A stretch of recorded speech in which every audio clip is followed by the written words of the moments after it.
सपा नेता मोहित खान का इस भदरसा चौकी से बड़ा गहरा नाता रहा है। 2012 में जब यहाँ दंगा हुआ उसके बाद 3 महीने के लिए एग्रीमेंट हुआ था कि ये पुलिस चौकी हमको दे दी रहने के लिए। इससे पहले आना जाना जिनके बाप थे मोहम्मद अहमद के मोहित के रशीद खान, जिसको लोग दफादार के नाम से जानते थे, दफादार खान उनके नाम से ये थी मोहम्मद अहमद के। तो वो उन्होंने दे दिया था कि चलो 2-3 महीने की बात है, 2012 के दंगे के बाद 2-3 महीने में दे दिया गया, चलो ठीक है आप रहिए। ये मोहित खान का, लेकिन मोहित खान का ये नहीं, उनके बड़े भाई मोहम्मद अहमद का है। और आज भी इस चौकी का बिल 98,000 1 लाख के आसपास इसका बिजली का बिल बकाया है, कोई भर जमा करने के लिए कोई तैयार ही नहीं। अयोध्या गैंगरेप का आरोपी समाजवादी पार्टी का नेता मोहित खान का रसूख देख अच्छों के होश उड़ गए। लेकिन सिर्फ मोहित खान नहीं, उसका बड़ा भाई मोहम्मद अहमद और पिता रशीद खान उर्फ दफादार मोहित खान से भी आगे निकले। दरअसल अयोध्या भदरसा रेप कांड के बाद से ही मोहित खान की अवैध संपत्तियों की लगातार जांच की जा रही है और इसी में न सिर्फ केवल मोहित खान बल्कि उसके बड़े भाई मोहम्मद अहमद और पिता रशीद खान के भी कांड खुलकर सामने आ रहे हैं।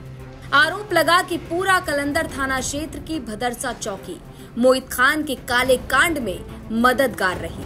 इस चौकी से मोहित के परिवार का खास कनेक्शन बताया जा रहा है। मोहित खान के पिता रशीद खान, जिसे दफादार के नाम से जाना जाता था, नाम इसलिए पड़ा क्योंकि वो चौकी की चौकीदारी यानी निगहबानी करते थे। कब्रिस्तान की जमीन को कब्जा करके यहाँ चौकी बनाई गई और 24 अक्टूबर 2012 को जब यहाँ दंगा हुआ उसमें मोहित खान का नाम आरोपी के तौर पर सामने आया। लेकिन उस समय भी इस चौकी को हटाया नहीं गया और चौकी का किराएनामा मोहित के बड़े भाई मोहम्मद अहमद के नाम पर है। चौकी थी नहीं, पहले छपरे का था, तो जैसे सिपाही पहले आते नहीं थे, बैठते भी नहीं थे, पहले कहाँ इतना सब मामले हुआ करते थे। तो अभी तो चौकी छपरे की जब ये पक्का बना, जो जिसका मकान था, जिसकी जमीन थी, तो वो मोहम्मद अहमद के नाम के हैं, जो उनका जिसका मकान है। मोहित का नहीं, ये मोहम्मद अहमद के नाम से, ये इनके बड़े भाई हैं, मोहित के बड़े भाई मोहम्मद अहमद है, उनका मकान है ये पहले छपरे का था। तो जैसे आदमी रहने के लिए बनवाता था कि अपना सामान रख देंगे, सब मकान बनवाए थे। ये 2007-8 के आसपास ये बना था, जब हम बहुत छोटे थे, लेकिन ख्याल में है कि होश में थे हम।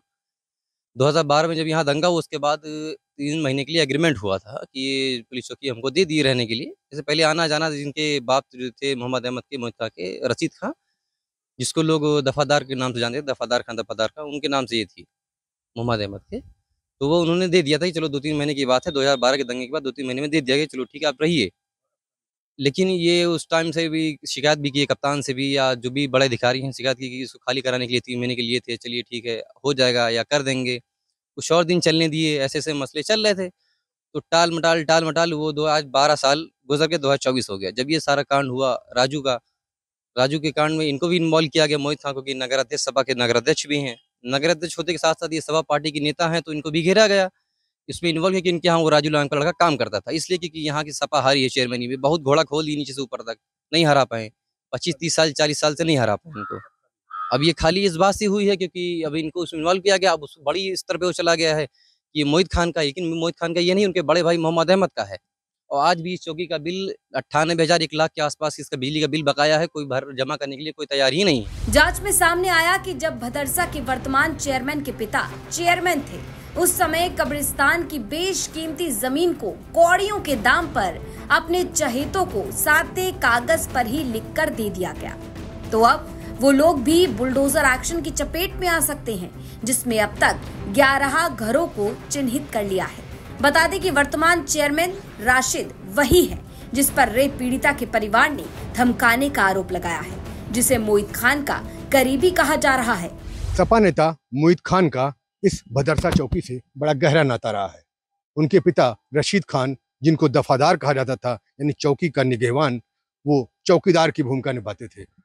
इसीलिए 2012 में जब दंगा हुआ तो उसके बाद चौकी कच्चे से पक्की हो गई, लेकिन हटी नहीं।